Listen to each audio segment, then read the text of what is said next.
کند سپر سینه‌ای پر از محبتش.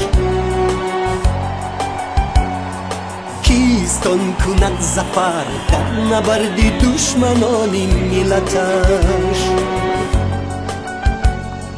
آن که جان به کف گرفته تن به تن، بر عدو سیته زد و به جان اهریمن. آن که صبح و شام کشید نظم صف، خواند و قصیده و ترانه وطن.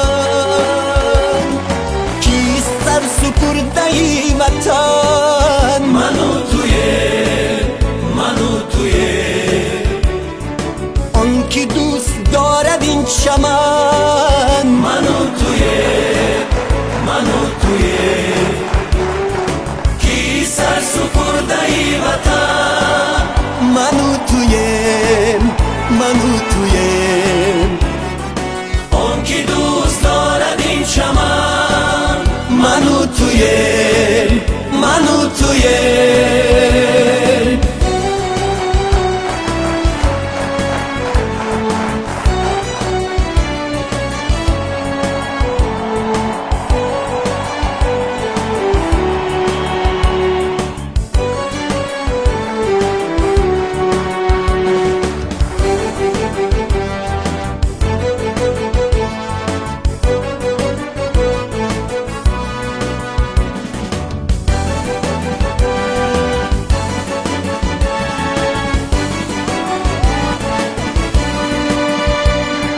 کیست آن با غرور با روحی شکست ناپذیر خود؟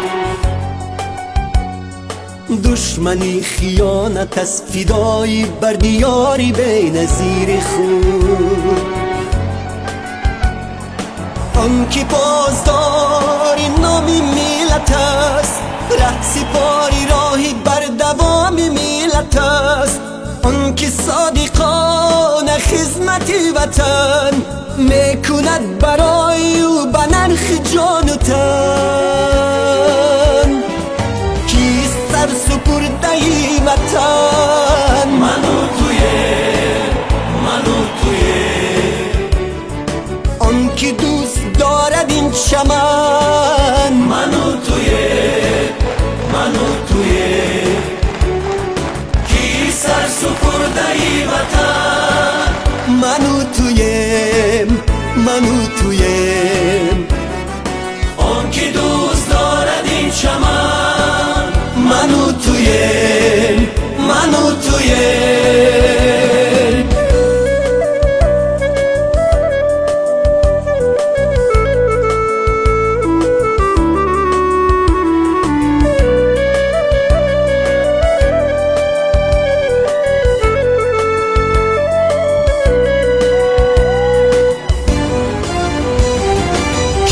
سر سپرده وطن. من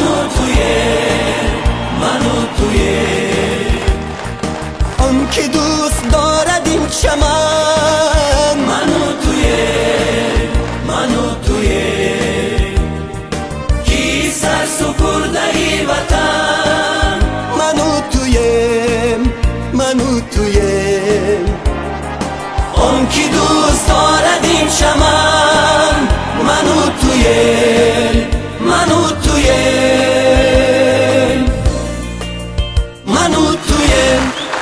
آباد کردن آماده کن، بنیاد کردن آماده، ساختن آماده.